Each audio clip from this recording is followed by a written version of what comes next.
Hey, listen, in this video, I want to answer a question that I think many people in the context of the Christian faith are asking regularly and repeatedly. And it's simply this: is God calling me to be single? How do I know? In this video, I'm going to answer that question for you. Stay tuned. So listen, there's a lot of conversation surrounding this subject of singleness, specifically for followers of Jesus. And a lot of the conversation, I think, has increased as statistics are showing that there are people who are, one, making decisions not to get married in ways that are different than previous generations. And also statistically, what we're seeing is people are taking longer to make the decision to get married, meaning they're marrying later in life.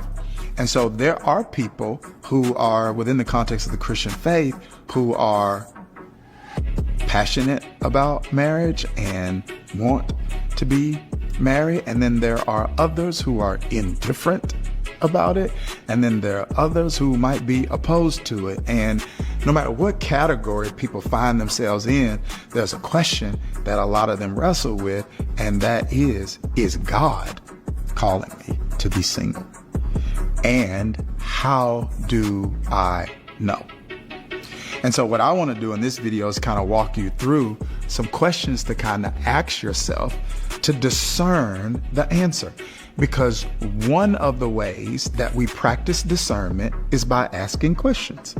Now, when I say discernment, I'm not talking about the spiritual gift of discerning of spirits. That's not what I'm talking about.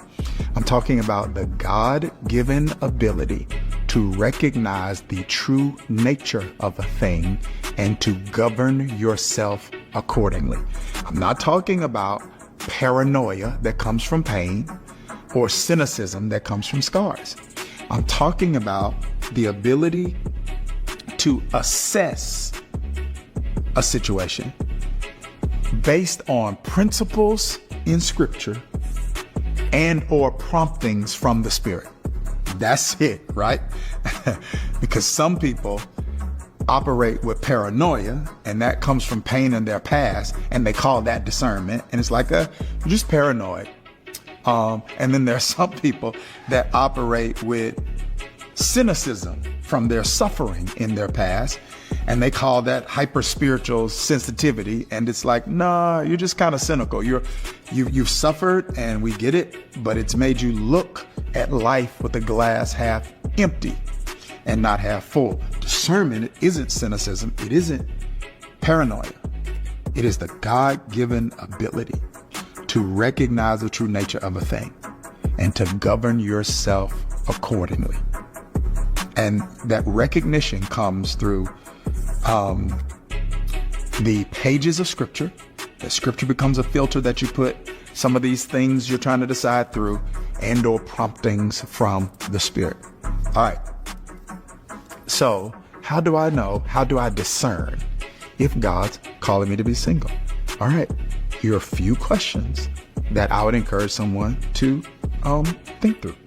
One, do you sense that God's clearly spoken that to you? That's where we start. It's not where we end. It's where we start, because sometimes the answer to that question for some people is an emphatic yes.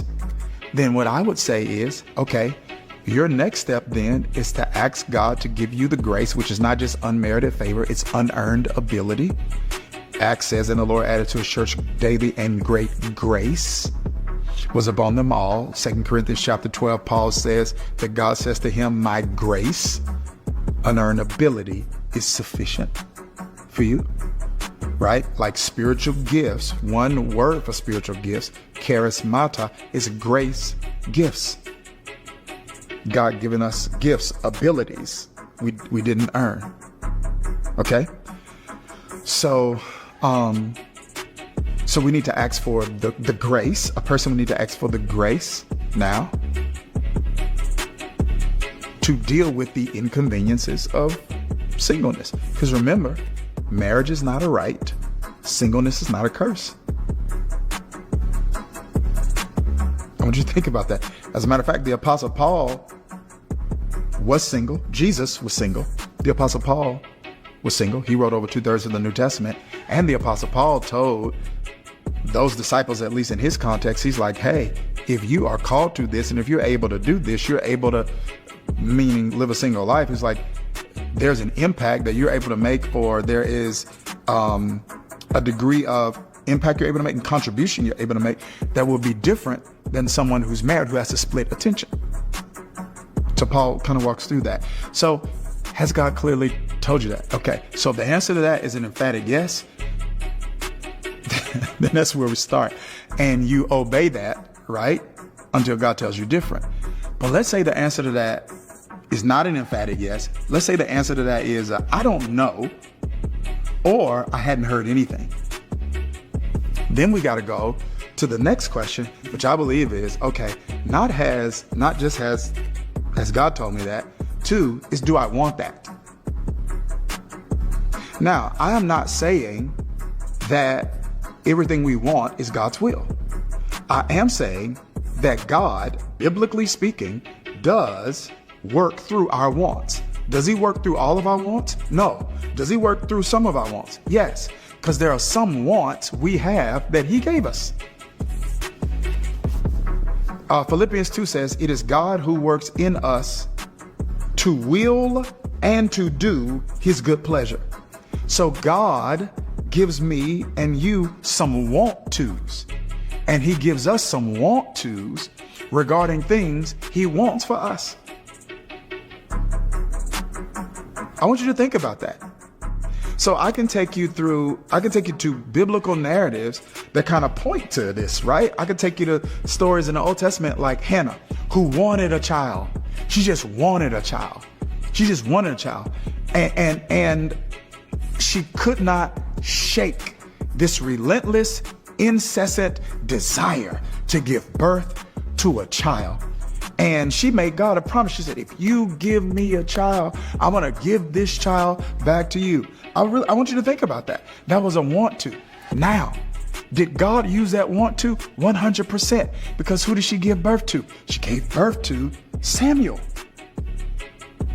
She wanted a baby. Israel needed a judge, a civil and spiritual leader. That's who Samuel was.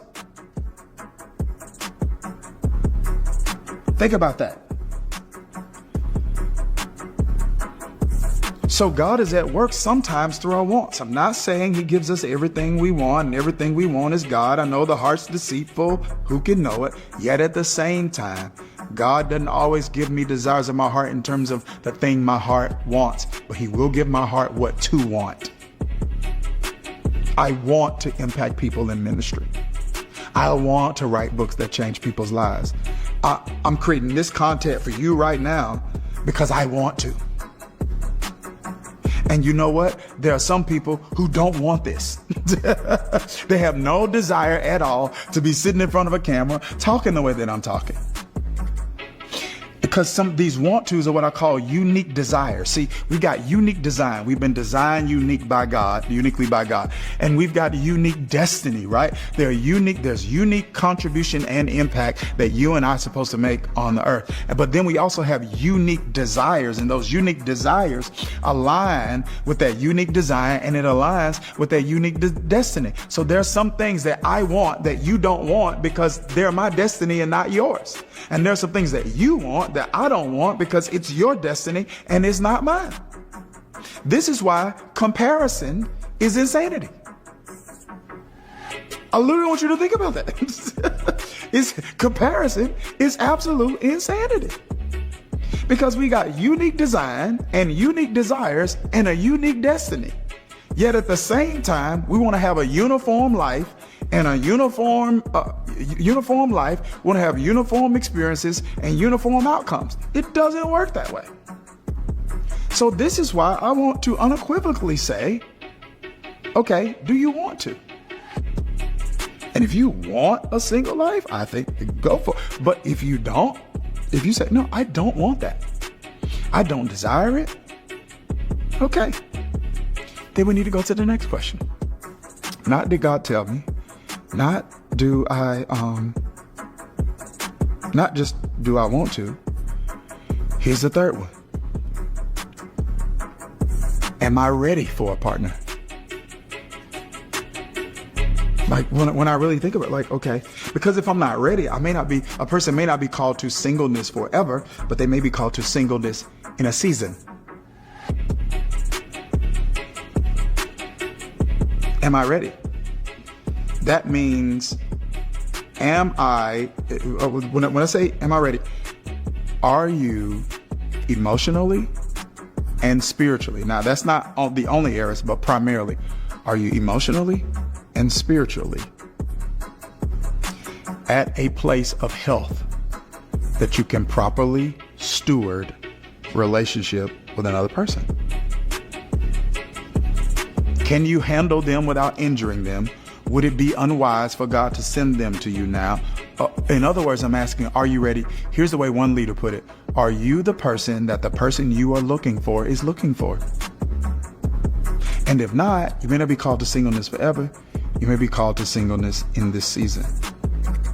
And then here's the last and final question I would encourage someone to ask is, can I live a single life ethically? So I say that very clearly because that is a very specific issue that Paul addresses when he's dealing with this issue of singleness in Corinthians. He's like, hey, some of you cannot, you got desires, you got urges, the way you built, the way you are wired, the single life is not for you. And he's like, for you, it is better for you to marry than to burn with passion. That's what he means. It's better married than to burn. It's better to marry than to burn with passion. He's not saying that is the only reason to get married, right? That's not what he's saying. Yet at the same time, he is saying that's an indication that you might not be called to singleness. And so what I encourage you to do is to walk yourself through that particular framework. And this is what you need to know. And I want to encourage you with this. God's timing is God's kindness. That the time that it happens is always the best time for it to happen.